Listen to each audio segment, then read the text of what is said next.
My name is Sarah, and I'm 28 years old. At my brother's wedding reception, I found myself seated at the kids' table, right next to the trash cans, while my sister-in-law smiled and said, "That place suits you." I just sent one message and left in silence. When they remembered me again, she was already crying in despair. Where are you watching from today? Drop your location in the comments below and hit that like and subscribe button if you've ever felt invisible at your own family's celebration. You'll definitely want to stick around for what happened next. Let me back up and tell you how I ended up being treated like garbage at what should have been a joyful family celebration. Growing up, my brother David was always the golden child. 3 years older than me, he could do no wrong in our parents' eyes. When he brought home mediocre grades, they celebrated his effort. When I brought home straight A's, it was just expected. When he quit his third job in 2 years, they supported his journey of self-discovery. When I worked 2 jobs to pay for college, they barely noticed. So when David announced his engagement to Jennifer, a woman who made snide comments about my career choice as a librarian and my simple lifestyle, I wasn't surprised when she immediately began planning me out of their wedding narrative. During the engagement party, she introduced me to people as David's little sister who still reads books for a living. The way she said it made it sound like I collected trash. The wedding planning became a 6-month exercise in subtle exclusion. I wasn't consulted about colors, venues, or dates. When I offered to help with decorations, Jennifer smiled sweetly and said they had everything under control. When I suggested a family photo location we'd used for years, she dismissed it as not sophisticated enough. Every suggestion I made was politely rejected. Every offer to help was graciously declined. The morning of the wedding, I arrived at the venue early, dressed in my best navy dress and the pearl earrings my grandmother had left me. I watched as Jennifer directed the setup with military precision, positioning flowers and adjusting centerpieces. She glanced at me once, her eyes scanning from my shoes to my hair, and I saw that familiar look of judgment cross her face. The ceremony was beautiful, I'll admit. David looked happy, genuinely happy, and despite everything, I was glad for him. I sat in the 3rd row behind cousins I barely knew, while Jennifer's college friends filled the front rows on the bride's side. During the recessional, I caught David's eye and smiled. He nodded back, but his attention was immediately pulled away by Jennifer's squeeze of his arm. At the reception, I followed the crowd toward the elegantly decorated ballroom. Round tables with crisp white linens and towering floral centerpieces filled the space. Each table had a number and place cards with guests' names in elegant calligraphy. I found table 8 and began searching for my name among the place cards. That's when I realized the magnitude of Jennifer's final insult. Table 8 was positioned in the far corner of the room, next to the service station where servers dumped used dishes. The kids' table wasn't even for actual children. It was where they'd seated me alongside David's teenage nephews, and one bewildered elderly uncle who apparently needed supervision. My place card sat between 8-year-old Tommy and the oversized trash receptacle that servers used throughout the evening. Jennifer appeared beside me like a satisfied cat. "I hope you don't mind the seating arrangement," she said, her voice dripping with false concern. "We thought you'd be more comfortable here." "That place suits you." Her friends giggled behind her, and I realized this had been planned, discussed, and executed with malicious intent. For a moment, I stood there processing the deliberate cruelty. This wasn't just poor planning or an oversight. This was calculated humiliation in front of our extended family and all their friends. Jennifer wanted me to make a scene, to protest, to give her ammunition for later stories about David's difficult sister, who couldn't handle not being the center of attention. Instead, I pulled out my phone, opened the family group chat, and typed one simple message: "Congratulations on your perfect wedding. I hope you both get exactly what you deserve." Then I placed my cloth napkin on the kids' table, picked up my purse, and walked out of that reception with my head held high. What Jennifer didn't know was that my simple job as a librarian had taught me research skills, and what I'd discovered about her during those 6 months of wedding planning was about to change everything. But that revelation would have to wait until tomorrow, when David would call me 17 times before I finally answered. The next morning, I woke up to my phone buzzing incessantly. David's name flashed across the screen for the 17th time before I finally decided to answer. His voice was strained, almost panicked. "Sarah, what the hell was that last night? Jennifer's been crying all morning. She says you embarrassed her in front of everyone." I set my coffee down carefully, choosing my words with the precision of someone who'd spent months being diplomatically dismissed. "I sent you both my congratulations and left quietly. How exactly did that embarrass her? You know what you did. That cryptic message, walking out during dinner. Mom's furious, Dad's disappointed, and Jennifer's family thinks our family is full of drama queens." The irony wasn't lost on me. I'd been seated next to garbage cans and somehow I was the one causing embarrassment. David, where exactly was I supposed to sit during dinner? Since you're so concerned about family behavior. Silence stretched between us. What do you mean? I mean, did you know your wife seated me at the kids' table next to the trash cans? Did you know she told me that place suited me? My voice remained calm, but I could feel anger building beneath the surface. Sarah, come on. The seating was complicated. We had limited space and stop. I interrupted him, something I'd rarely done in our entire relationship. Just stop making excuses for her. You know exactly what happened and you know it was deliberate. David's tone shifted, becoming defensive. Jennifer worked really hard on that wedding. She's been stressed for months trying to make everything perfect. Maybe she made a mistake with the seating, but you didn't have to humiliate her by storming out. That word again, humiliate. Apparently, it was only possible for me to humiliate others, never the reverse. I didn't storm out, David. I left quietly after being treated like an unwanted guest at my own brother's wedding. But here's what I'm curious about. Did Jennifer tell you about her conversation with Marcus Peterson? Another silence. Longer this time. What conversation? The one where she bragged about putting me in my place at your wedding. The one where she said I needed to learn that not everything was about me. Marcus's wife Jessica posted about it on social media last night. It's quite entertaining reading. I could hear David breathing heavily through the phone. Sarah, whatever Jessica posted, you know how social media gets blown out of proportion. Or, I continued smoothly, maybe we should discuss her conversation with your college friend Mike, where she explained how she'd been managing your sister situation for months. Mike texted me this morning. Apparently, Jennifer's been telling people I was jealous of her relationship with you and that she'd been protecting you from my inappropriate attachment. The silence stretched so long I thought he might have hung up. When David finally spoke, his voice was smaller, less certain. She wouldn't say those things. She did say those things. To multiple people. At your wedding reception, while I was sitting next to trash cans. I took a sip of my coffee, letting that sink in. But David, that's not even the interesting part. What do you mean? I mean, the real question isn't why Jennifer treated me badly. The real question is what else she's been hiding from you. Because someone who lies about one thing usually lies about others. I could practically hear him processing this through the phone. David had always been trusting to a fault, seeing the best in people even when evidence suggested otherwise. It was one of his most endearing qualities and his biggest weakness. Sarah, what are you talking about?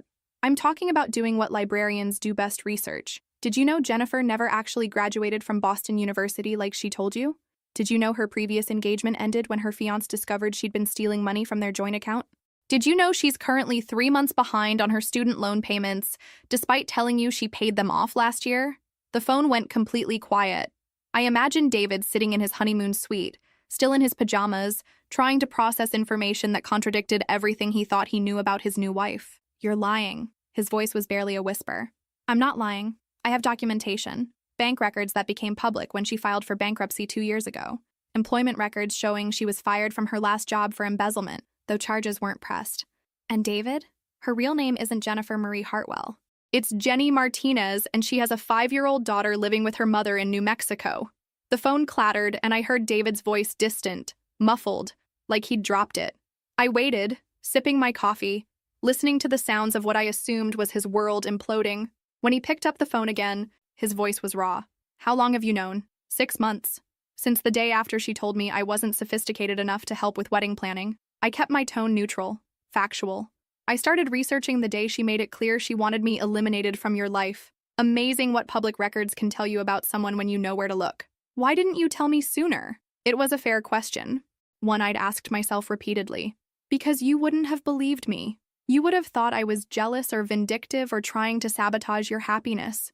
You would have chosen her over truth, and I would have lost my brother forever. And now?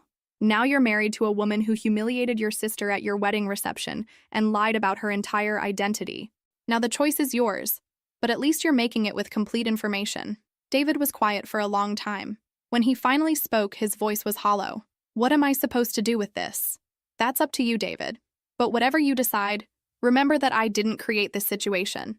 I just refused to be treated like garbage while pretending everything was fine. I paused, choosing my next words carefully. And David? When Jennifer asks you about this conversation, and she will, remember that everything I told you is verifiable. Every single detail. I hung up the phone and sat in my quiet apartment, surrounded by my books and my simple life that Jennifer had mocked so thoroughly. Outside, it was starting to rain. and I realized that for the first time in months, I felt completely at peace. 3 hours after I hung up on David, my phone started ringing again. This time, it wasn't my brother, it was my mother, and her voice had that particular edge that meant she was about to deliver a lecture wrapped in disappointment. "Sarah Michelle, what on earth has gotten into you? David called us in tears saying you've been spreading lies about Jennifer, on their wedding day no less." I leaned back in my reading chair, the same one where I'd spent countless hours as a child escaping into other people's stories. Now I was living my own story, and apparently, it was the kind that made people uncomfortable. "Hello, Mom. I'm doing well. Thank you for asking. Yes, the wedding was lovely, except for the part where I was seated with 8-year-olds next to the garbage disposal area." "Don't be dramatic, Sarah. Jennifer worked very hard to accommodate everyone. These things happen at large events." The word accommodate almost made me laugh. Is that what we were calling it now? "Mom, did David tell you what I actually said to him?" "He said you made up stories about Jennifer's background, trying to ruin their marriage before it even started." "Honestly, Sarah, I'm ashamed of you. This jealous behavior needs to stop." Jealous. Another favorite word in my family's vocabulary when it came to my reactions to being treated poorly. Anytime I objected to something, I was being jealous, dramatic, or difficult. I'm going to tell you the same thing I told David. Everything I shared with him is documentable fact. Jennifer lied about her education, her employment history, her financial situation, and her personal history. She has a child she never mentioned and a criminal record for financial fraud. "Sarah, let me finish, Mom. I spent 6 months watching this woman insult me, exclude me, and treat me like an inconvenience in my own family. Yesterday, she seated me at a table with children next to trash cans and told me it suited me, in front of our relatives and her friends." My mother's voice softened slightly, but she maintained her position. Maybe the seating wasn't ideal, but that doesn't justify trying to destroy David's marriage with lies and gossip. "They're not lies. Would you like me to email you the documentation?" The silence stretched long enough that I could hear my father's voice in the background asking what was wrong.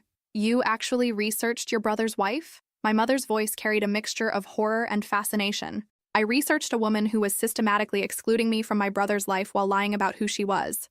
Yes, I did. And I'd do it again." "Sarah, this is not normal behavior. Normal people don't investigate their future sister-in-laws like private detectives. Normal sister-in-laws don't humiliate family members at wedding receptions while hiding their criminal records either. But here we are." I heard my father take the phone. His voice was tired, the tone of a man who'd refereed too many family conflicts over the years. "Sarah, sweetheart, what's the end game here? Even if everything you're saying is true, David's already married to her.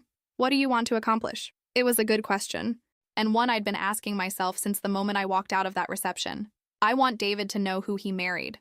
I want our family to stop pretending that treating me badly is acceptable as long as it's done politely. And I want Jennifer to understand that actions have consequences. What kind of consequences? I looked out my window at the rain that had intensified throughout the morning, the kind that come naturally when someone's lies catch up with them. I didn't create Jennifer's past, Dad. I just chose not to pretend it doesn't exist. Are you going to tell other people about this? I don't need to tell anyone anything. Jennifer's been bragging about how she handled me at the wedding.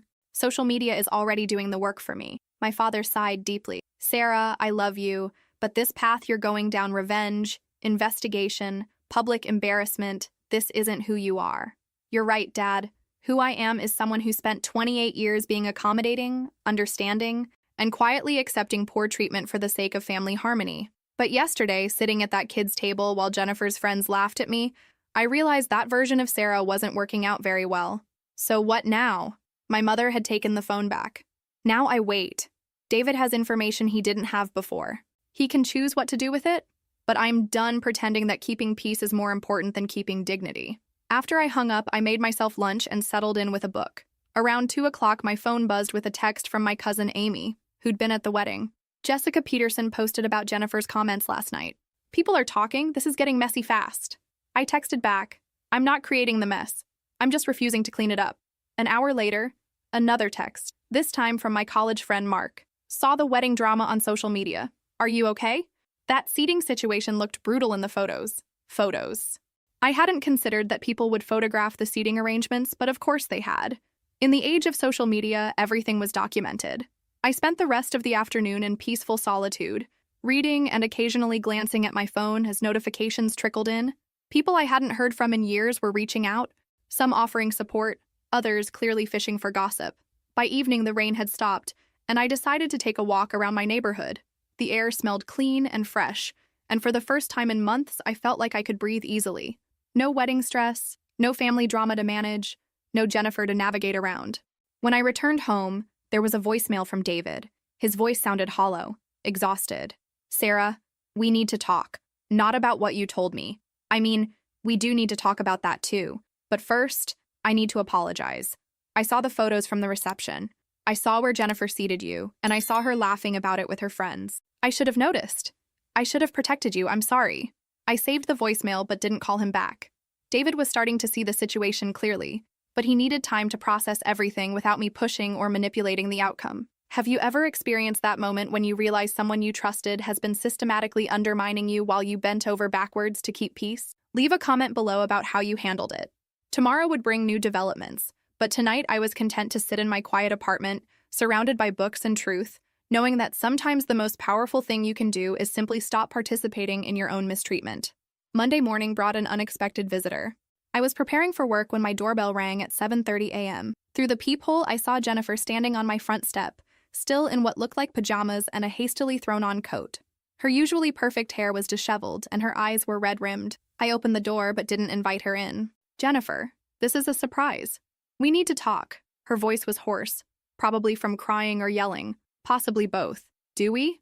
Because yesterday at your wedding reception, you made it pretty clear that talking to me wasn't a priority." She pushed past me into my apartment without invitation, turning to face me with an expression I'd never seen before, raw desperation mixed with anger. "You vindictive little witch. How dare you try to ruin my marriage with your lies?"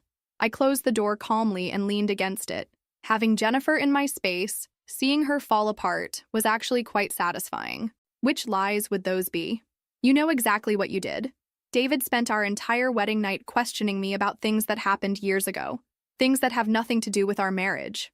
Like the child you never mentioned, or the criminal record, or maybe the fake college degree." I walked to my kitchen and poured myself coffee, deliberately not offering her any. "Those things?" Jennifer's facade of control cracked completely. "My daughter is none of his business. What happened with my ex-fiance was a misunderstanding that got blown out of proportion. And I did go to Boston University, I just didn't finish. You told David you graduated summa cum laude. I would have graduated summa cum laude if I'd finished." The twisted logic was almost impressive. "And the embezzlement charges? Those were dropped." She was grasping now, trying to find solid ground in a conversation that had none. "Because your victim chose not to press charges, not because you didn't steal the money." Jennifer stood in my living room, surrounded by my books and my simple life she'd mocked so thoroughly, looking smaller and more desperate than I'd ever seen her. It occurred to me that this was the first time we'd ever had an honest conversation. "What do you want from me?" she whispered. "What will it take for you to leave us alone?" "I want nothing from you, Jennifer." I shared information with my brother about the woman he married. "What he does with that information is between you and him. But you're not done, are you? You're going to keep digging, keep trying to destroy what David and I have built together." I set down my coffee cup and really looked at her. "What exactly do you think you and David have built together? A relationship based on lies? A marriage that started with you humiliating his family? I worked so hard to make that wedding perfect. You have no idea the stress I was under, trying to coordinate everything, make everyone happy. Everyone, except me. You made it clear from the beginning that you didn't approve of me. You were cold, judgmental, always watching me like you were waiting for me to mess up. The accusation was so backwards it took my breath away. I was watching you because you were systematically excluding me from my brother's life while lying about who you were. My instincts were correct." Jennifer began crying again, but there was something calculated about it. Like tears were just another tool in her manipulation arsenal. "David loves me. We're building a life together. Can't you just let us be happy? If your happiness requires lying and humiliating people, then no, I can't support that." I checked my watch. "I need to get ready for work. The conversation is over." "This isn't over, Sarah. I won't let you destroy my marriage." Something in her tone made me pause. "Is that a threat?" "It's a promise. I've worked too hard to get where I am to let David's jealous sister ruin everything." There it was again. Jealous. The magic word that was supposed to discredit any legitimate concerns I might have. "Jennifer, let me be very clear about something. I don't want your husband. I don't want your life. I don't want anything you have. What I wanted was basic respect at my brother's wedding, and what I got instead was calculated humiliation. You created this situation, not me." She wiped her eyes and straightened her shoulders, some of her usual composure returning. David chose me. He married me. Nothing you dig up is going to change that. You're probably right. David's always been loyal to a fault. But here's what's interesting about truth. Jennifer, it has a way of surfacing eventually. I didn't create your past. I just chose not to ignore it. After she left, I called in sick to work. Not because I was actually ill, but because I needed time to process what had just happened. Jennifer, showing up at my apartment in desperation, told me that whatever conversation she'd had with David after my phone call had been more serious than I'd anticipated. Around noon, my phone rang. It was David. Sarah, Jennifer told me she went to your apartment this morning. I'm sorry. She shouldn't have done that. No, she shouldn't have. But she did, and it was quite illuminating. She's scared, Sarah. She thinks you're going to keep digging into her past, trying to find more things to hurt her with. And what do you think, David? A long pause. I think I married someone I don't actually know. And I think my sister spent 6 months being treated badly by that person while I was too distracted to notice. It was the closest thing to an acknowledgement I'd received from anyone in my family, and it meant more than I expected. What are you going to do? I don't know. We're supposed to leave for our honeymoon tomorrow, but everything feels different now. She keeps insisting that her past doesn't matter, but Sarah, she has a 5-year-old daughter, a daughter she's never mentioned. How do you hide something like that? The same way you hide everything else. One lie at a time until the truth becomes unrecognizable. I keep thinking about you sitting at that kid's table and how she smiled when she told you it suited you. I keep wondering what kind of person does that to someone they're supposed to consider family. Someone who never considered me family in the first place. David was quiet for a long time. I should have protected you from all of this. I'm sorry. Thank you. That means a lot. What happens now? Now you figure out who you married and what you want to do about it. And Jennifer figures out that treating people badly has consequences she can't charm her way out of. After we hung up, I realized that somewhere in the midst of all this drama, something had shifted. I was no longer the accommodating sister who quietly accepted poor treatment. I was no longer willing to prioritize other people's comfort over my own dignity. Whatever happened next with David and Jennifer's marriage, I knew one thing for certain. I would never again sit quietly at a kid's table while someone told me it suited me. By Tuesday evening, the story had spread through our extended family like wildfire. My phone had been buzzing all day with calls and texts from relatives who'd heard various versions of what happened at the wedding. The most interesting call came from my Aunt Linda, my father's sister, who'd always been the family gossip, but also surprisingly insightful. Sarah, honey, I need to tell you something about your brother's wedding reception that you might not know. I settled into my chair with a cup of tea, preparing for whatever revelation was coming. After you left on Saturday, Jennifer got very drunk. I mean, sloppy drunk. She started telling people at our table about how she'd handled you, bragging about putting you in your place. I heard about that from several people. But here's what you haven't heard. Your cousin Mike's wife started recording her on her phone because Jennifer was being so obnoxious. She got about 10 minutes of Jennifer explaining to a table full of people how she'd been planning your humiliation for months. My teacup paused halfway to my lips. She was planning it for months? Oh, honey. Jennifer went into detail about how she'd researched which table would be most insulting, how she'd positioned it next to the service station on purpose, how she'd even requested that the kids' table be set up with smaller chairs to make you look ridiculous. The calculated cruelty was breathtaking, even for someone who'd already shown herself to be manipulative and dishonest. She also talked about how she'd been working to isolate you from David for the entire engagement. She said she told David that you were jealous of their relationship and that you'd been making inappropriate comments about not wanting to share him. She said I made inappropriate comments about not wanting to share my brother? That's exactly what she said? And Sarah? She laughed about it. She told a table full of people that you had some kind of unhealthy attachment to David and that she was protecting him from your jealousy. I set down my teacup, processing the implications of what my aunt was telling me. Jennifer hadn't just humiliated me at the wedding, she'd been systematically poisoning my relationship with my brother for months. Aunt Linda, does David know about this recording? I don't think so. Mike's wife sent it to me because she was disgusted by Jennifer's behavior, but she wasn't sure what to do with it. What's on the recording exactly? Jennifer explaining in detail how she manipulated the seating chart specifically to humiliate you, bragging about how she'd convinced David that you were inappropriately possessive, and making comments about how your job and lifestyle proved you were mentally unstable and potentially dangerous to their relationship. The phrase mentally unstable hit me like a physical blow. Jennifer hadn't just been excluding me, she'd been building a narrative that painted me as psychologically disturbed. She said I was mentally unstable.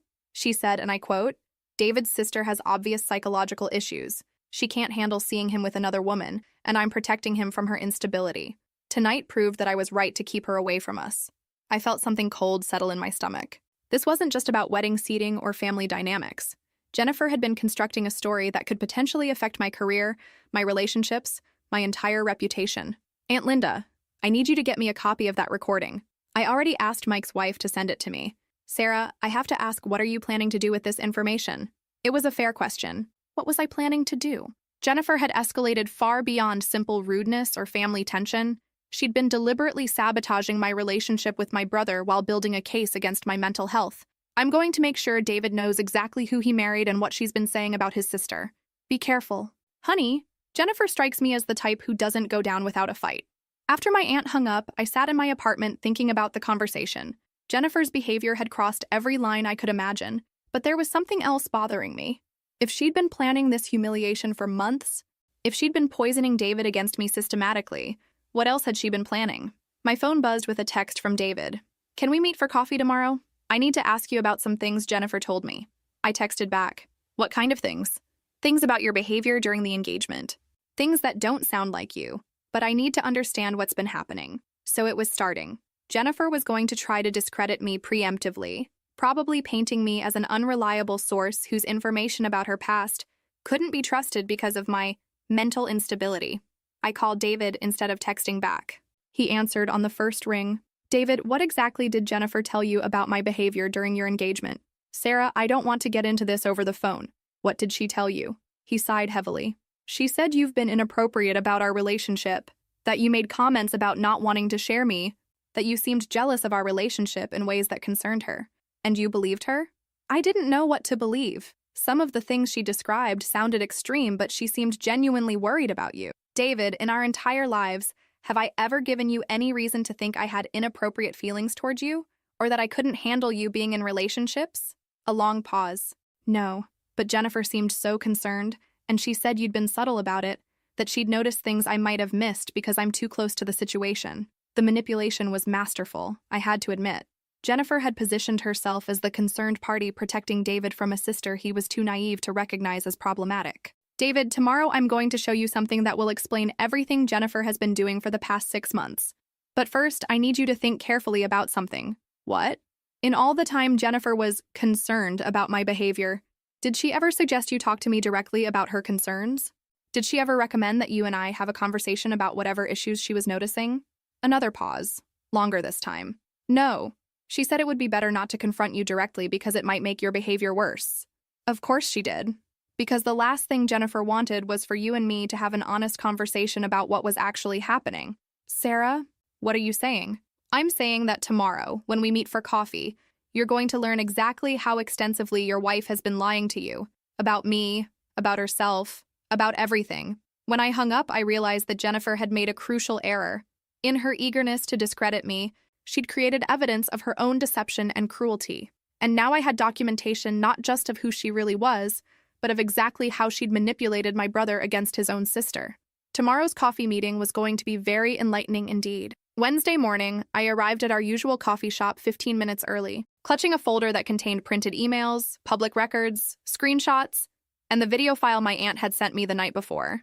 David walked in looking like he hadn't slept, his hair disheveled and his usual confident demeanor replaced by something I'd rarely seen in my brother, uncertainty. He ordered his coffee and sat down across from me, avoiding eye contact. Sarah, before we start, I need to say something. Whatever's been happening between you and Jennifer, whatever the truth is about her past, I want you to know that she's my wife now. We have to find a way to make this work. I opened the folder and pulled out the first document. David, I understand loyalty, but loyalty based on lies isn't actually loyalty, it's just enabling deception. What's that? He nodded toward the papers. This is Jennifer's real employment history. Not the version she told you where she worked in marketing for a prestigious firm in Boston. This shows she was actually fired from 3 different jobs for stealing from petty cash, falsifying expense reports, and in one case, identity theft of a coworker. David took the papers reluctantly, scanning them with increasing distress. Where did you get these? Public records, David. Employment litigation leaves a paper trail. Your wife has been sued by 2 former employers and has had criminal charges filed against her in 3 different states. I pulled out the next set of documents. This is her real educational background. She attended Boston University for 1 semester before dropping out due to academic probation. She never completed a degree anywhere, but she has a diploma in our apartment. Fake. You can order them online for about $50. David's hands were shaking as he looked through the papers. The child you mentioned? I pulled out a birth certificate and custody documents. Isabella Martinez, age 5, born in Albuquerque, New Mexico. Father unknown. Currently living with Jennifer's mother because Jennifer owes over $30,000 in back child support. Child support? But that would mean... It means your wife abandoned her 5-year-old daughter and hasn't paid a dime to support her in over 2 years. I watched my brother's face crumble as the reality of who he'd married began to sink in. David stared at the birth certificate like it might change if he looked at it long enough. A 5-year-old daughter. She has a 5-year-old daughter and never told me. David, that's not even the worst part. I pulled out my phone and opened the video file my aunt had sent me. This was recorded at your wedding reception after I left. Jennifer explaining to a table full of our relatives exactly how she planned my humiliation. I pressed play and watched David's expression change from confusion to horror as Jennifer's voice filled the space between us. On the recording, she was clearly intoxicated, her words slurred but her meaning crystal clear. I spent months planning how to handle David's weird sister. She's obviously got some kind of unhealthy attachment to him, you know? Like, who gets that involved in their brother's relationship unless there's something wrong with them psychologically? David's face went pale as Jennifer's recorded voice continued. So tonight, I put her exactly where she belongs with the children and the garbage. I researched the most humiliating table placement possible. I even had them use smaller chairs at that table so she'd look ridiculous sitting there. The recording captured the laughter from other guests, people we both knew, finding entertainment in my deliberate humiliation. David's too nice to see how manipulative she is, but I've been protecting him from her instability for months. I told him she was making inappropriate comments about not wanting to share him with other women. Tonight proved I was right to keep her away from our relationship. I paused the recording and watched David process what he'd just heard. His hands were clenched into fists on the table, and his breathing had become shallow and angry. She lied about you. She lied about everything. His voice was barely a whisper. The woman you married doesn't exist, David. Jennifer Marie Hartwell is a complete fabrication. The real person is Jenny Martinez, a woman with a criminal record, an abandoned child, massive debt, and apparently a talent for psychological manipulation. David put his head in his hands. What am I supposed to do now? I married her. We have a lease together, joint bank accounts, a whole life planned. You figure out if you can build a real relationship with someone who's lied about everything, including her reasons for keeping you away from your own sister. Sarah, I'm so sorry. I should have seen this. I should have protected you. You couldn't see it because she's very good at what she does. But David, you need to understand something. This isn't over. Jennifer isn't going to just accept that her lies have been exposed. She's going to escalate. What do you mean? I pulled out the last document in my folder, a restraining order application I'd filled out, but not yet filed. Yesterday morning, when she came to my apartment, Jennifer threatened me. She said she wouldn't let me destroy her marriage, and that she'd worked too hard to get where she is to let David's jealous sister ruin everything. David looked at the paperwork with fresh alarm. You think she's dangerous? I think she's desperate, and desperate people do unpredictable things. A woman who abandons her child and steals from employers isn't someone who's going to give up her current life without a fight. We sat in silence for several minutes while David processed everything. Finally, he looked up at me with an expression I recognized from our childhood, the look he got when he'd made a decision, and nothing would change his mind. I can't stay married to her, Sarah. Not after this. Not after what she did to you, what she's been saying about you, what she's hidden from me. Are you sure? Because divorce is complicated, and she's going to make it as difficult as possible. I'm sure. But first, I need to make something right. He pulled out his phone and started typing. I'm posting something on social media. An apology to you and an explanation of what really happened at the wedding. David, you don't have to do that. Yes, I do. Jennifer humiliated you publicly, and she's been spreading lies about you to our family and friends. The truth needs to be just as public as her lies were. As I watched my brother type his post, I realized that something fundamental had shifted. For the first time in our relationship, David was choosing truth over comfort, difficult conversations over easy denial. Jennifer's elaborate deception had backfired spectacularly, but as I looked at the restraining order application in my folder, I knew this victory came with a price. Jennifer wasn't the type of person who would accept defeat gracefully, and I had a feeling the real battle was just beginning. What I didn't know was that Jennifer was already planning her counterattack, and it would be more vicious than anything I could have imagined. Sometimes when you expose someone's lies, they don't retreat, they double down.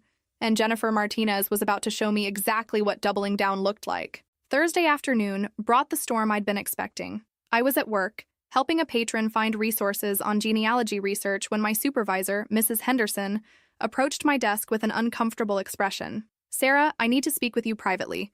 There's been a complaint filed against you."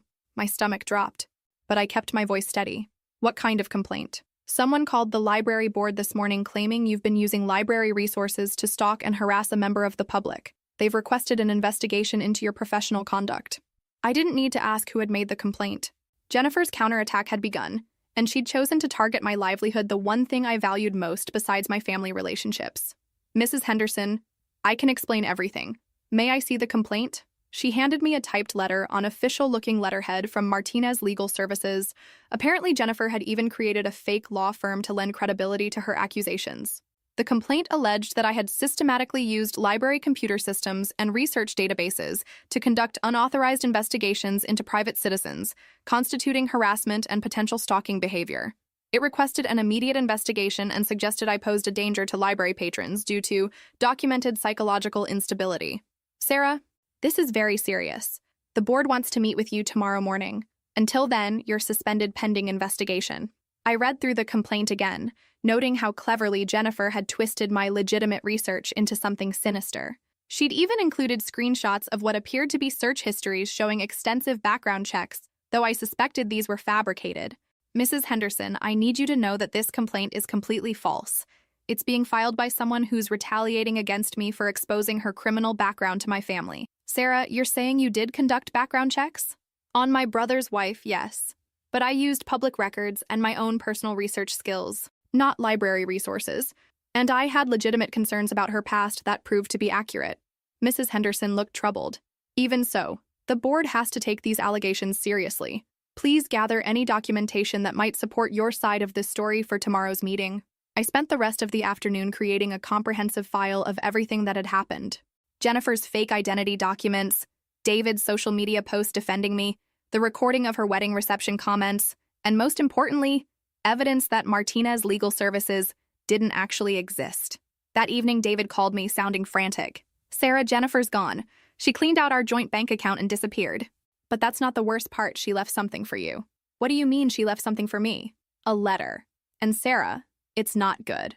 20 minutes later, David arrived at my apartment holding an envelope with my name written in Jennifer's careful handwriting. Inside was a single page that made my blood run cold. "Dear Sarah," it began, "you thought you were so clever exposing my past, but you have no idea what I'm capable of when someone threatens everything I've worked for. By the time you read this, I'll be gone, but you'll be dealing with the consequences of your meddling for a very long time. I've filed complaints with your employer, contacted your landlord about suspicious behavior, and reached out to several of your friends and colleagues with concerning information about your mental stability. You wanted to play detective? Now you get to experience what it feels like when someone investigates you. Enjoy explaining to everyone why you're such an obsessed, vindictive person. Maybe next time you'll think twice before trying to destroy someone's life. Jennifer." David was watching my face as I read. "Sarah, what is she talking about? What complaints?" I told him about the library board investigation, watching his expression shift from concern to fury. "She's trying to destroy your career because you told me the truth about who she is." It gets worse.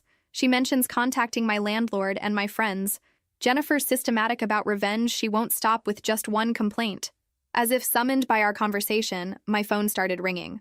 The first call was from my landlord, Mr. Peterson, who'd received an anonymous tip that I was using my apartment to conduct illegal surveillance activities and storing sensitive documents belonging to other people. The second call was from my friend Michelle from college, confused about why someone had contacted her claiming to be concerned about my recent erratic behavior and asking if she'd noticed signs of psychological instability. By the end of the evening, I'd received 7 calls from people in my life who'd been contacted by Jennifer or her associates with various stories about my mental health, my professional conduct, or my supposedly dangerous obsession with other people's private lives. "David, she's not just running away. She's scorched earth. She's trying to destroy my reputation, my career, and my relationships before she disappears. We have to stop her." "How?" "She's probably already left the state. And look how effective her campaign is. Half the people who know me now think I'm having some kind of breakdown." David was quiet for a long time, staring at Jennifer's letter. "Sarah, there's something else. When I went through our apartment after she left, I found files. She's been keeping detailed records on you for months. Photos of your daily routine, notes about your work schedule, copies of your social media posts, Even research into your friends and coworkers. The revelation hit me like ice water. She was stalking me. Not just stalking, planning. These files go back to 2 weeks after we got engaged. She's been preparing for this confrontation since the beginning. I thought about Jennifer's letter, her systematic approach to destroying my reputation, her careful documentation of my life. This wasn't the impulsive revenge of someone who'd been caught in lies. This was the calculated destruction of someone who'd been preparing for war from the moment she decided I was a threat. David, tomorrow I have to face a library board investigation that could cost me my job. Jennifer's contacted my landlord, my friends, probably my family members too. She's created a narrative that I'm mentally unstable and dangerous, and she's disappeared before anyone can question her story. So what do? I looked at Jennifer's letter again, this time noticing something I'd missed before. The letterhead on the fake legal complaint matched the return address on her personal note, both traced back to a mail forwarding service in Nevada. We prove that she's the one who's been conducting systematic harassment and stalking, and we make sure everyone she contacted knows exactly who they were really talking to. What do you think will happen next? Will Sarah be able to prove Jennifer's the real stalker, or will Jennifer's revenge campaign destroy everything Sarah has worked for? Drop your predictions in the comments below. But first, I had to survive tomorrow's meeting with the library board, and something told me Jennifer's revenge was just getting started. Friday morning, I walked into the library board meeting armed with a folder of evidence and a recording device app on my phone. The 5 board members sat around a conference table looking uncomfortable, clearly wishing they were anywhere else but dealing with personnel issues. Board Chairman Robert Hayes opened the meeting. Sarah, we've received serious allegations about your professional conduct. Before we proceed, do you understand the gravity of these charges?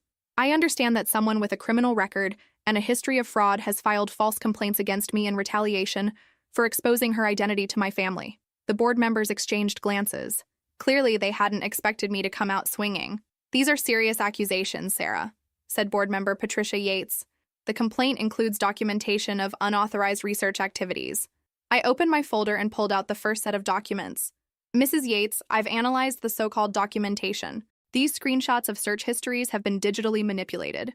Notice the timestamp inconsistencies and the fact that several of the alleged searches reference database subscriptions that our library doesn't actually have. I watched as they examined the evidence, their expressions shifting from certainty to confusion. Furthermore, I continued, the complaint was filed by Martinez Legal Services, which doesn't exist. The business registration number cited in their letterhead is fake, and the address traces to a mail forwarding service. Chairman Hayes looked up from the documents. Are you saying this entire complaint is fraudulent? I'm saying it's retaliation filed by someone who's been systematically stalking me for 6 months. I pulled out David's photographs of Jennifer's surveillance files. These are records my brother found in his apartment after his wife disappeared. She's been tracking my daily routine, photographing my activities, and building profiles on my friends and coworkers. Board member James Morton examined the photos with growing concern. This appears to be extensive surveillance activity. It gets worse. I played the recording of Jennifer's wedding reception comments, watching the board members' expressions change as they heard her detailed explanation of how she'd planned my humiliation and her assessment of my supposed mental instability. The woman who filed this complaint has been building a case against me since January, preparing for the moment when I might discover her criminal background and multiple false identities. I spent the next 20 minutes walking them through Jennifer's real history, her pattern of revenge against people who exposed her lies, and her systematic approach to destroying their reputations and livelihoods. Sarah, Patricia Yates said slowly, if what you're telling us is accurate, then you're the victim of an elaborate harassment campaign. I am. And Jennifer Martinez knew that targeting my career would be the most effective way to discredit me and prevent anyone from believing my information about her background. Chairman Hayes closed the folder of evidence. Sarah, based on what you've presented, we're dismissing the complaint against you. We'll also be filing a report with local law enforcement about the fraudulent nature of these allegations. Thank you. But there's one more thing you should know. Jennifer contacted other people in my life with similar false stories. She's trying to systematically destroy my reputation and relationships. What do you need from us? A letter verifying that the complaint was fraudulent and that my professional conduct has been exemplary. I'll need it to show to other people she's contacted. After the meeting, I felt cautiously optimistic. I'd won the first battle, but Jennifer's campaign was far from over.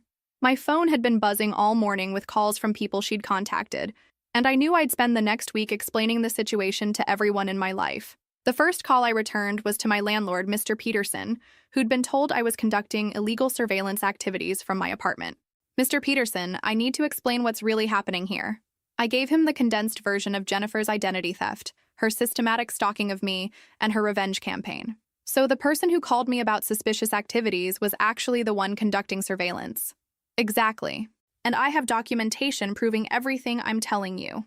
By noon, I'd called Michelle, my cousin Amy, 2 coworkers, and my dentist, all of whom had received calls from Jennifer or her associates, expressing concern about my mental health or professional conduct. The pattern was consistent.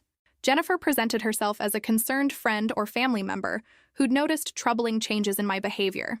She suggested I might be having a breakdown, becoming obsessed with other people's personal lives, and possibly dangerous to be around. To people who didn't know me well, her story was believable. She came across as worried and reluctant to share concerns about someone she cared about.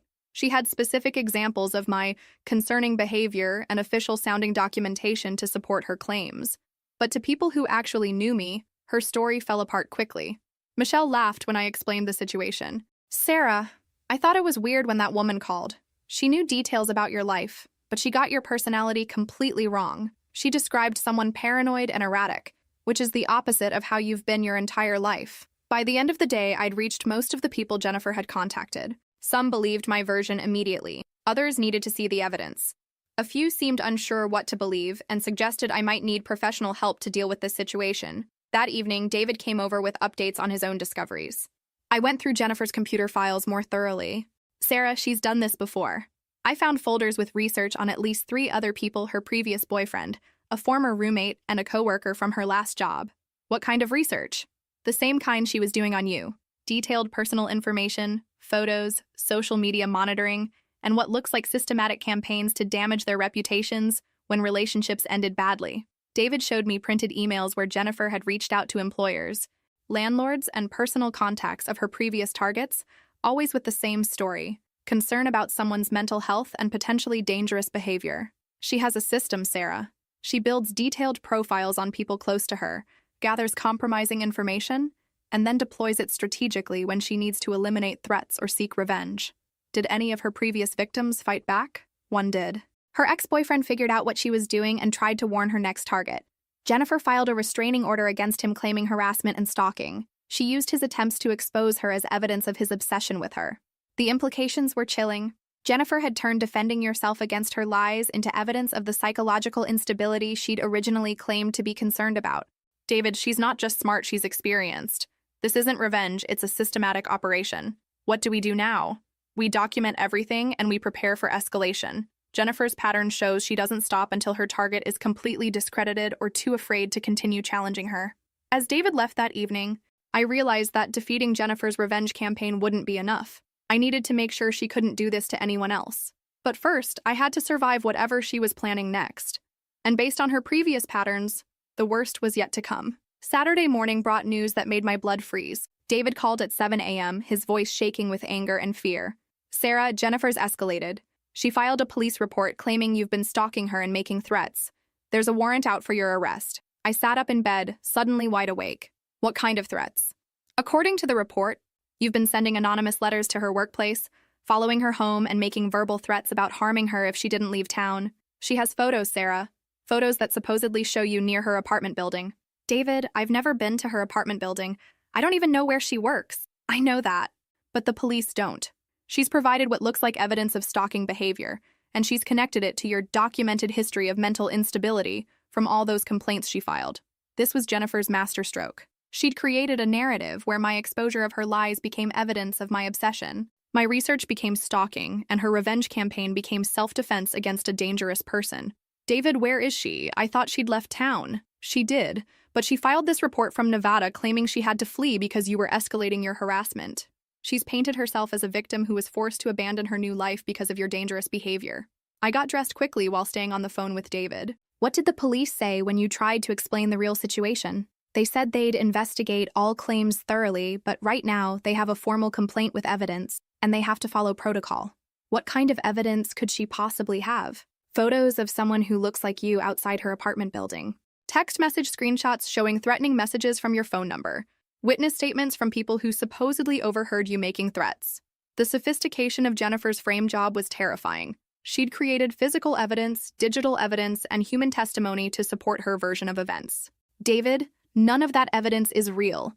The photos must be manipulated, the texts are fake, and any witnesses are either lying or being deceived. I believe you, but proving that will take time. And meanwhile, there's a warrant for your arrest. I was getting dressed when I heard car doors slamming outside my apartment building. Looking out the window, I saw 2 police officers walking toward the main entrance. David, they're here. Sarah, do exactly what your lawyer tells you to do. Don't say anything without legal representation. I don't have a lawyer. You do now. I called Marcus Peterson. He's a criminal defense attorney who handles false accusation cases. He's meeting us at the police station. The next 2 hours were a blur of Miranda rights, booking procedures, and sitting in a holding cell while Marcus Peterson reviewed Jennifer's complaint and the supposed evidence against me. When he finally came to speak with me, his expression was grim but determined. Sarah, this is an extremely sophisticated false accusation case. Jennifer Martinez has created what appears to be a comprehensive package of evidence against you. But it's all fake. I believe it's fake, but it's very well done. The photos show someone with your hair color and build near her apartment. The text messages appear to come from your phone number, and she has 3 witness statements from people claiming to have seen you exhibiting threatening behavior. Marcus, I can prove where I was during the times these incidents supposedly occurred. I have work records, security footage, receipts. That's exactly what we're going to do. But Jennifer anticipated this defense. She's chosen incidents that occurred during times when you had gaps in your schedule or when you were in locations where you can't prove your exact whereabouts. Marcus pulled out his laptop and showed me the police report in detail. Jennifer had documented 6 separate incidents of alleged stalking and harassment over the past 2 weeks. Each incident was carefully timed to coincide with periods when I couldn't provide ironclad alibis. She's been planning this for weeks, Sarah. While you were focused on exposing her past, she was building a criminal case against you. Can we prove the evidence is fabricated? Eventually, yes. The photos can be analyzed for digital manipulation. The text messages can be traced to their actual origin, and we can investigate whether her witnesses actually exist or if they're part of her network. Her network? Sarah, based on what your brother told me about Jennifer's previous targets, she doesn't work alone. She has people who help her build these false narratives. Probably people she's helped with similar revenge campaigns. The realization that Jennifer was part of an organized group that specialized in destroying people's lives was overwhelming. How long will it take to prove my innocence? Weeks? Maybe months? And meanwhile, you'll be facing criminal charges, which means the story will become public record. Jennifer's strategy isn't just to get you arrested, it's to make the accusation itself proof of your guilt in the eyes of everyone who knows you. What do? We build our defense systematically. We prove where you were during each alleged incident. We analyze all her evidence for signs of fabrication. We investigate her witnesses, and we expose her pattern of false accusations against previous targets. Can I get bail? Yes, but there will be conditions. No contact with Jennifer, restrictions on your travel, possibly electronic monitoring. As Marcus left to arrange my bail hearing, I sat in the holding cell thinking about how completely Jennifer had outmaneuvered me. I'd won the battle by exposing her lies to David, but she'd won the war by turning my victory into evidence of my criminal behavior. When David arrived to post my bail, his expression was anguished. Sarah, I'm so sorry. This is my fault for not seeing who she was sooner. This isn't your fault, David. Jennifer's a professional. She's probably been planning this campaign since the day she decided I was a threat to her relationship with you. As we left the police station, I realized that my fight with Jennifer had evolved from personal revenge to something much larger. She wasn't just trying to punish me for exposing her. She was trying to completely destroy my life as a warning to anyone else who might challenge her in the future. But what Jennifer didn't know was that being arrested had given me something I didn't have before: access to the criminal justice system and investigators who could uncover the truth about her network of false accusers. The real battle was just beginning, and this time I wouldn't be fighting alone. The next 3 weeks were the most challenging of my life. While on bail with an ankle monitor, I couldn't work, couldn't travel more than 5 miles from my apartment, and had to check in with a probation officer twice a week. But Marcus Peterson was methodically building our defense, and what we discovered was more disturbing than I'd ever imagined. Sarah, we've identified Jennifer's network, Marcus announced during a meeting at his office. She's part of a group called Sister Support Network that supposedly helps women escape abusive relationships. But they're actually running organized revenge campaigns against targets. He pulled out a thick folder of documents. We've found at least 12 other victims over the past 3 years. Jennifer and her associates systematically destroy people's lives using false accusations, fabricated evidence, and coordinated character assassination. How do they get away with it? They're extremely careful. They research targets thoroughly, create plausible narratives, and use real emotions like concern for someone's mental health to make their lies believable. Most victims never figure out what's happening to them. Marcus showed me profiles of Jennifer's previous targets: a teacher who lost her job after being accused of inappropriate behavior with students, a nurse who was fired for allegedly stealing prescription drugs, a social worker who had her license suspended following accusations of falsifying reports. What do these people have in common? They all discovered something Jennifer wanted hidden. The teacher found out Jennifer was using fake credentials to work at an after-school program. The nurse caught Jennifer stealing from the pharmacy where they both worked. The social worker realized Jennifer was running identity theft schemes using client information. The pattern was clear. Jennifer eliminated threats by destroying the credibility of anyone who could expose her. Marcus, how are we going to prove this in court? We've located 3 of her previous victims who are willing to testify about their experiences. We've also found evidence that Jennifer's witness statements against you were provided by the same people who gave false testimony in previous cases. The same people? Yes. Jennifer has a team of associates who pose as concerned citizens or eyewitnesses when she needs to build a case against someone. They've used variations of the same testimony in multiple states. Marcus pulled out photographs of the 3 people who'd provided witness statements claiming to have seen me stalking Jennifer. Using facial recognition software, he'd matched them to previous cases in Nevada, Arizona, and Colorado, where they'd provided similar testimony against other victims. This is organized crime, Sarah. Interstate fraud, conspiracy to file false police reports, systematic perjury. We're not just defending you against stalking charges, we're exposing a criminal enterprise. That afternoon, Marcus arranged for me to meet with Detective Lisa Rodriguez, who specialized in organized fraud cases. She reviewed our evidence with intense interest. We've been tracking this group for months, Detective Rodriguez explained. The FBI has an open investigation into identity theft and fraud schemes operating across multiple states. Your case might be the key to connecting all the pieces. What do you mean? Jennifer Martinez isn't her real name either. We believe her actual identity is Carmen Elena Vasquez, who's been running con games and revenge-for-hire operations since she was 18. She's wanted in connection with similar schemes in Texas, California, and New Mexico.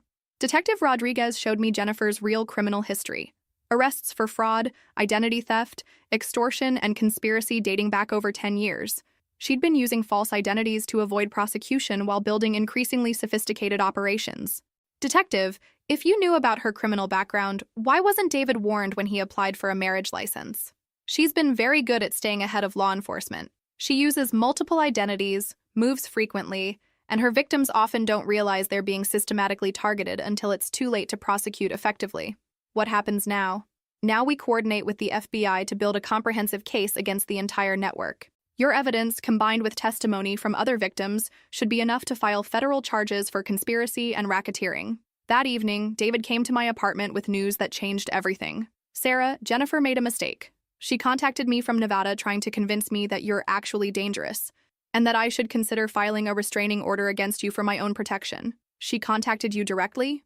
Yes, and I recorded the conversation. She admitted to filing the police report and explained how she'd gathered evidence against you. She also threatened to escalate her campaign if I didn't publicly support her version of events. David played the recording, and Jennifer's voice filled my apartment with casual cruelty. David, your sister is sick. I know it's hard to accept, but she's been stalking me for months. I had to leave town because I was afraid for my safety. The police have proof of her threatening behavior, and if you don't distance yourself from her, she might turn her obsession toward you next. Jennifer, Sarah told me you've done this to other people before. That's exactly what mentally ill people do. They create elaborate conspiracy theories to explain why their own bad behavior has consequences. I'm trying to help Sarah by getting her the psychological treatment she needs, but she's made that impossible by spreading lies about me. What kind of help? I've contacted a psychiatric facility in Nevada that specializes in treating people with obsessive disorders and delusions of persecution. If Sarah admits to her stalking behavior and agrees to voluntary commitment for evaluation, I'll drop the charges. The recording captured Jennifer's attempt to use fake mental health treatment as a way to discredit me permanently, but it also captured something else: her admission that she'd filed false charges as leverage to force my compliance. David, she just confessed to extortion. She filed false criminal charges, and now she's trying to use them to force me into fake psychiatric treatment. I know, and there's more. She also admitted that she never actually left Nevada. She's been coordinating this entire campaign from Las Vegas while pretending to be in hiding. Marcus Peterson arrived within an hour of hearing the recording. His expression was triumphant as he listened to Jennifer's confession. Sarah, this recording is enough to get all charges against you dropped and to file criminal charges against Jennifer for conspiracy, extortion, and filing false police reports. What about her network? Detective Rodriguez is coordinating raids in 3 states. Jennifer's phone call to David was monitored by the FBI as part of their ongoing investigation. She just provided evidence that connects her to the entire operation. As we sat in my apartment that night, planning our next moves, I realized that Jennifer's need to maintain control had become her weakness. She couldn't resist trying to manipulate one final outcome, and that manipulation had given us everything we needed to destroy her network completely. But I also knew that exposing Jennifer's criminal enterprise was only half the battle.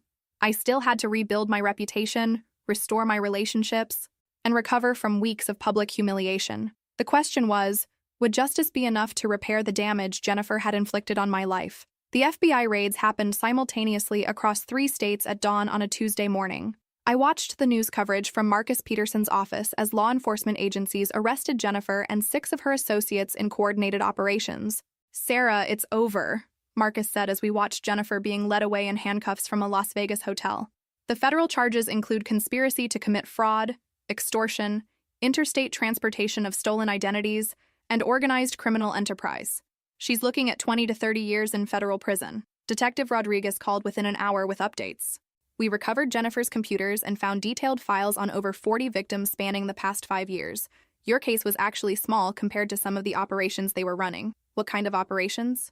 Identity theft rings, insurance fraud schemes, fake domestic violence shelters that were actually collecting government funding while providing no services. Your situation was just one part of a much larger criminal enterprise. The scope of Jennifer's crimes was staggering, but what struck me most was how my personal revenge story had uncovered something that affected dozens of other people. That afternoon, I received a call from David. His voice was lighter than I'd heard in weeks. "Sarah, I just got off the phone with the district attorney. All charges against you are being dropped, and you're being officially recognized as a victim and key witness in a federal racketeering case." What does that mean practically? It means your arrest record will be expunged. You'll receive official documentation that you were the victim of a false accusation campaign, and there might be financial compensation from the Federal Victim Assistance Program. But more importantly than the legal resolution was the personal aftermath. Over the following weeks, I received calls from almost everyone Jennifer had contacted during her revenge campaign. Michelle called to apologize for doubting my explanation. "Sarah, I should have trusted my instincts about you instead of listening to some stranger who claimed to be concerned." My landlord, Mr. Peterson, sent a formal letter acknowledging that the complaints against me had been part of an organized harassment campaign. Even people at work who'd heard rumors about my mental health issues reached out to express support and embarrassment that they'd been manipulated by Jennifer's lies. The most meaningful call came from Mrs. Henderson at the library. "Sarah, the library board wants to offer you a promotion and a formal commendation for your role in exposing this criminal network. Your research skills and attention to detail helped law enforcement build their case." 3 months after Jennifer's arrest, I was back at work with a new title, Senior Research Librarian, and a salary increase that reflected my value to the institution. But the real victory wasn't professional recognition. The real victory was the phone call I received from Dr. Patricia Hayes, a victim advocate who'd been following Jennifer's case. "Sarah, I'm reaching out because you've inspired other victims to come forward. Your willingness to fight back instead of accepting Jennifer's narrative has given people the courage to tell their own stories." How many other victims? 18 so far, and more are contacting us every week. Many of them suffered for years thinking they were crazy or that they'd somehow deserved the treatment they received. Your case showed them that they were victims of organized criminal activity. Dr. Hayes invited me to speak at a conference for victim advocates about recognizing and responding to systematic harassment campaigns. Sarah, what you experienced, the gradual isolation, the character assassination, the false criminal accusations, these are tactics used by organized abusers to silence victims. Your story can help other people identify these patterns before they become victims themselves. Standing at the podium 6 months later, looking out at an audience of social workers, law enforcement officers, and victim advocates, I realized that my story had evolved into something larger than personal revenge. Jennifer Martinez didn't just try to destroy my life, I told the audience. She was part of a network that systematically destroyed people who posed threats to their criminal operations. But here's what they didn't count on: victims who refused to accept that they deserve mistreatment. I spoke about the warning signs I'd missed, the manipulation tactics Jennifer had used, and the importance of documenting everything when someone launches a systematic campaign against you. The most powerful thing you can do when someone tries to destroy your reputation is refuse to be ashamed of defending yourself. Truth has a way of surfacing eventually, but only if victims are willing to keep telling their stories until someone listens. After my presentation, a young woman approached me with tears in her eyes. My sister's ex-boyfriend has been doing exactly what you described, filing false complaints, contacting our family with lies about her mental health, trying to get her fired from her job. We thought she was just being dramatic about his harassment. She's not being dramatic. Document everything, contact victim services, and don't let him isolate her from people who support her. As I drove home that evening, I thought about how far I'd traveled from that kid's table at David's wedding reception. Jennifer's attempt to humiliate me had led to exposing a criminal enterprise that was victimizing people across multiple states. But the most important lesson wasn't about justice or revenge. It was about the power of refusing to accept mistreatment, especially when that mistreatment is carefully disguised as something you deserve. David had rebuilt his life, gotten an annulment instead of a divorce since Jennifer's identity was fraudulent, and was dating someone who actually existed and had never been arrested. My family relationships were stronger than they'd ever been, because we'd all learned the difference between keeping peace and enabling abuse. And I discovered that sometimes the most powerful thing you can do is simply refuse to sit quietly at the kids' table while someone tells you it's where you belong. Jennifer Martinez was sentenced to 25 years in federal prison. Her network was dismantled, and several other victims received justice for crimes they'd been too afraid to report. But for me, the real victory was much simpler. I'd learned that my dignity was not negotiable, and that standing up for myself had protected not just me, but dozens of other people I'd never even met. 2 years after Jennifer's sentencing, I received an invitation that brought everything full circle. David was getting married again, this time to Rebecca, a teacher he'd met through a friend who actually existed, had no criminal record, and treated our family with genuine warmth and respect. Sarah, I know this might bring up difficult memories, but Rebecca and I would be honored if you'd be my maid of honor. I looked at the elegant invitation in my hands, remembering the last wedding invitation I'd received from David, and everything that had followed. David, I'd love to be your maid of honor. Are you sure? I know weddings might feel complicated for you now. Actually, I think this is exactly what I need. The wedding was everything Jennifer's had pretended to be: intimate, genuine, and focused on celebrating love rather than social status. Rebecca had insisted on involving me in every aspect of the planning, not because she had to, but because she genuinely enjoyed my input and friendship. The morning of the wedding, as I helped Rebecca with her dress in the bridal suite, she brought up the subject I'd been carefully avoiding. Sarah, I hope you know that David told me everything about Jennifer and what she put you through. I want you to know that what happened to you was horrific, and I'm grateful you fought back. Rebecca, you don't have to. Yes, I do, because if you hadn't exposed Jennifer's network, she might have destroyed other families. You saved people you'll never even meet. During the ceremony, I stood beside Rebecca as she and David exchanged vows that were personal, honest, and full of references to building a life together, based on truth and mutual respect. David's voice was steady as he promised to cherish and protect Rebecca, to choose honesty over comfort, and to always remember that love requires vulnerability and trust. When the officiant pronounced them married, I felt genuinely happy for my brother in a way I hadn't been able to feel at his first wedding. At the reception, I found myself seated at the head table, directly across from David and Rebecca, in a place of honor that reflected my actual relationship to the groom. The contrast with Jennifer's kids' table placement was so stark, it was almost funny. During the toasts, David stood up with his champagne glass and looked directly at me. 2 years ago, I made the mistake of not protecting someone I love from someone who was pretending to love me. My sister Sarah saved not just me, but dozens of other people by refusing to accept mistreatment disguised as family harmony. He raised his glass toward me. Sarah taught me that real love doesn't require you to diminish other people, and real family doesn't ask you to accept disrespect for the sake of keeping peace. Rebecca and I are building our marriage on the foundation Sarah fought to preserve: truth, respect, and genuine care for the people we love. The entire room toasted, and I felt tears I didn't expect as David continued. Sarah, thank you for showing me the difference between loyalty and enabling, between keeping peace and preserving dignity. This marriage exists because you refuse to let lies masquerade as love. Later that evening, as the reception wound down, Rebecca pulled me aside. Sarah, David, and I have been talking, and we want to ask you something. We're planning to start a family soon, and we'd like you to be our children's godmother. Not because we have to, but because we want our kids to learn from someone who knows how to stand up for what's right. I'd be honored. There's something else. David told me you've been speaking at conferences about systematic harassment. I'm a teacher, and I see students who are being targeted by these kinds of campaigns all the time. Would you be willing to speak at our school district's parent education night? Over the following months, My speaking engagements evolved from victim advocacy conferences to community education programs. I spoke at schools, community centers, and professional organizations about recognizing and responding to systematic harassment and character assassination campaigns. The most rewarding part wasn't the speaking itself, it was the people who approached me afterward with their own stories. A teenager whose ex-boyfriend was spreading rumors to isolate her from friends. A business owner whose competitor was filing false complaints to damage her reputation. A divorced father whose ex-wife was coaching their children to make false accusations. Each person thought their situation was unique, but the patterns were always the same. Systematic isolation, character assassination, false documentation, and the use of institutional systems to legitimize lies. The most important thing to remember, I told audiences, is that people who launch these campaigns count on your shame, your desire to avoid conflict, and your assumption that defending yourself makes you look guilty. But silence in the face of lies isn't noble, it's enabling. A year after David's second wedding, I received a letter that brought my story completely full circle. It was from Isabella Martinez, Jennifer's daughter who was now 7 and living with her grandmother in New Mexico. The letter was actually from Isabella's grandmother, Maria Martinez, who'd been following news coverage of Jennifer's trial. "Dear Ms. Foster," she wrote, "I want to thank you for exposing who my daughter really is.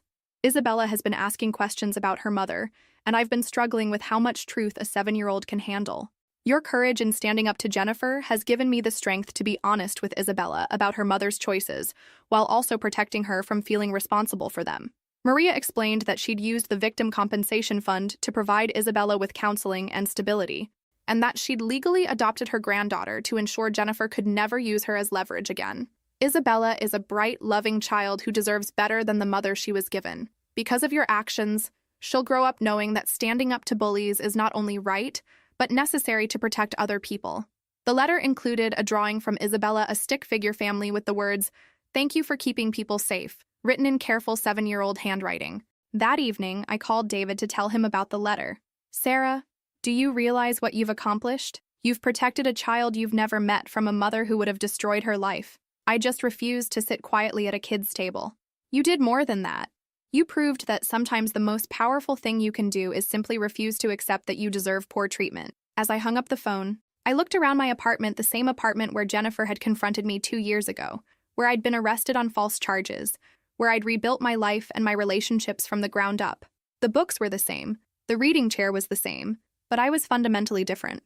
Not because I'd gotten revenge on someone who hurt me, but because I'd learned that my dignity was not negotiable, and that standing up for myself had protected countless other people. 6 months later, I received an invitation that made me smile. It was from Dr. Patricia Hayes, the victim advocate who'd first invited me to speak at conferences. "Sarah, I'm writing to invite you to join the board of directors for the National Coalition Against Systematic Harassment. Your experience as both victim and advocate has given you insights that could help us develop more effective intervention strategies." I accepted the position, not because I wanted to spend my life reliving trauma, but because I'd learned that sometimes your worst experiences can become your most powerful tools for helping others. At my first board meeting, I sat around a conference table with law enforcement officers, social workers, attorneys, and other advocates who dedicated their careers to protecting people from organized harassment campaigns. "Sarah," Dr. Hayes said during introductions, "would you share with the group what you think is the most important lesson from your experience?" I thought about Jennifer's wedding reception, about sitting at that kid's table next to trash cans while someone told me it suited me. I thought about David's phone calls, the FBI raids, the Victim Compensation Fund, Isabella's drawing, and all the people who'd found the courage to tell their own stories. The most important lesson is that refusing to accept mistreatment isn't revenge, it's protection. Not just for yourself, but for everyone who comes after you. Every time we accept being diminished, we enable someone to diminish others. Every time we stand up for our dignity, we protect someone else's. If this story resonated with you, make sure to like and subscribe for more stories about finding strength in difficult situations. Remember that your dignity is not negotiable, and standing up for yourself isn't selfish, it's necessary. Sometimes the most powerful thing you can do is simply refuse to sit quietly at the kids' table while someone tells you it's where you belong. Because when you stand up for yourself, you're standing up for everyone who needs courage to do the same.